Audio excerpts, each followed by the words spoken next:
Hey everybody, welcome to Pop Culture Philosophers. I'm Rockin' Robbie Billups, and it's time for Robbie Rants. Today we're talking about Doomsday Clock number 4.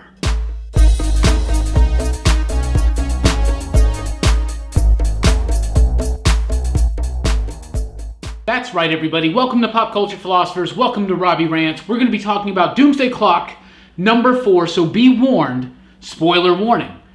There are going to be spoilers about Doomsday Clock number 4 in this video. I'm going to talk about what happens in this issue. I'm even going to show you what happens in this issue. In the weekly comic book review, it made the pick of the week yet again. I loved it. I thought this was the best issue yet. A definitive portrait of a man. This is about Rorschach, the new Rorschach, who we find out for sure is the son of Dr. Malcolm Long. Dr. Malcolm Long, of course, if you remember in the original Watchmen, is the psychiatrist who was treating and who was studying Rorschach, right?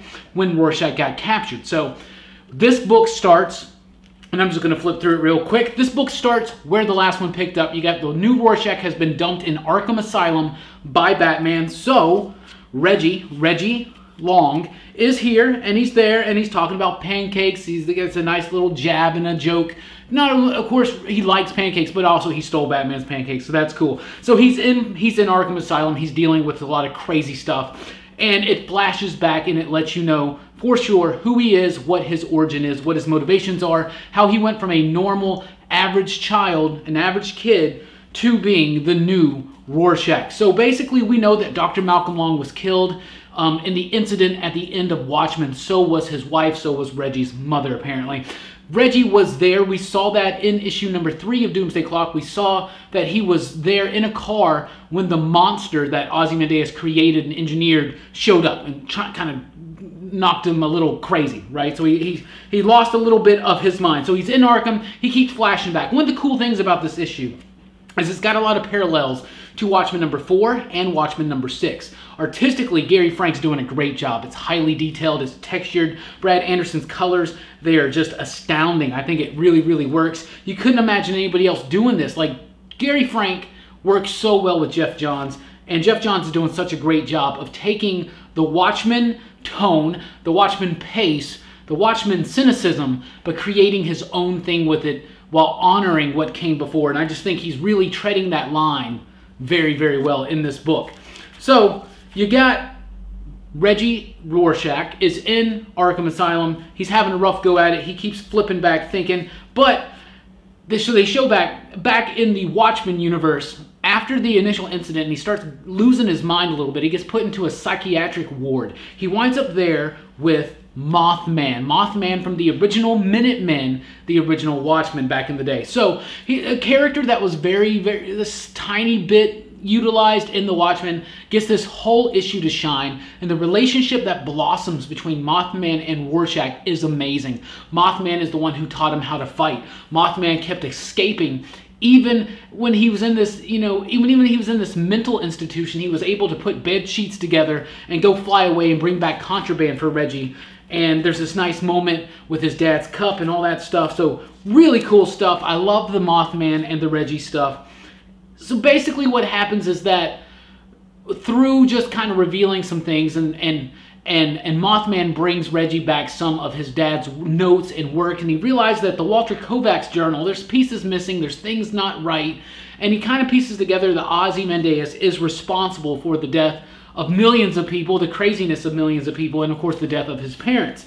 And so that kind of gets fixated. Therefore, Mothman teaches him how to be a hero, how to fight, how to go after him, and he even gives him tickets to a ship to get to Antarctica and how to get to Ozymandias' hideout, and he gives him Rorschach's mask, which he finds from his dad's personal belongings. So he pieces it all together, and they start a fire at the mental institution, and they escape. But Mothman looks back at the flames. He can't leave. He's drawn to the flame like a moth to the flame. And there's all this imagery in there with the insects going to the light and the light destroying the insects. And all that stuff is really, really cool. So this issue has that parallel to issue 6 of the original Watchmen, especially artistically, where they reveal the origin of Rorschach. You have Rorschach being put to these ink blot tests, right? And same thing happens to Reggie in this issue. Lots of visual parallels there. Lots of thematic parallels and structure parallels to Watchmen number 4. which, if you remember, is the one that kind of kept flashing back and forth and told the origin of Dr. Manhattan. So not a lot happens in this issue that actually moves the narrative forward. Nothing really happens except for just like a little bit of one thing, and we'll get to that in just a second, but a whole lot of characterization does. And it feels like this new Rorschach is kind of the audience's point of view in this Doomsday Clock book, and it's really cool to get to know this character, get to understand why he does what he does, why he thinks the way he does. And he is Rorschach, but he's a different Rorschach. I really thought that this new Rorschach in Arkham would be very much like when Rorschach was in prison before, and it's really not. A lot of parallels to his initial time in the mental institution back in the Watchmen reality. There are some parallels there, but this Rorschach is completely different. He's a little bit Geoff Johns-ified. He's got a little bit of hope.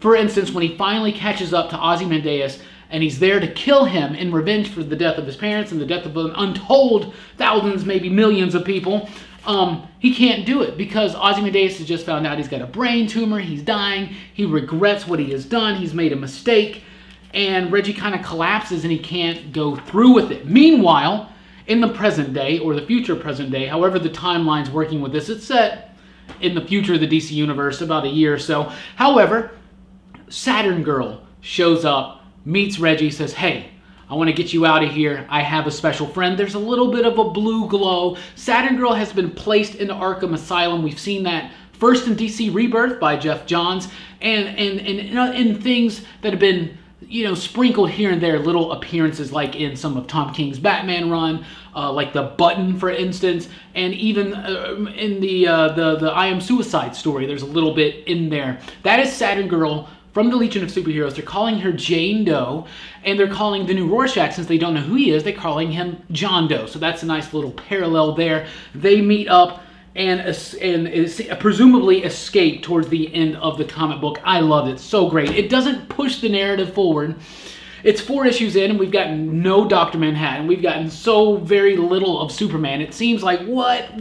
But the pace, the tone, everything, the structure is so perfect, is so great. This is straight up just characterization. This is character building. This is a character study, and it is phenomenal. I love the art, love the story, loving Doomsday Clock so much so far.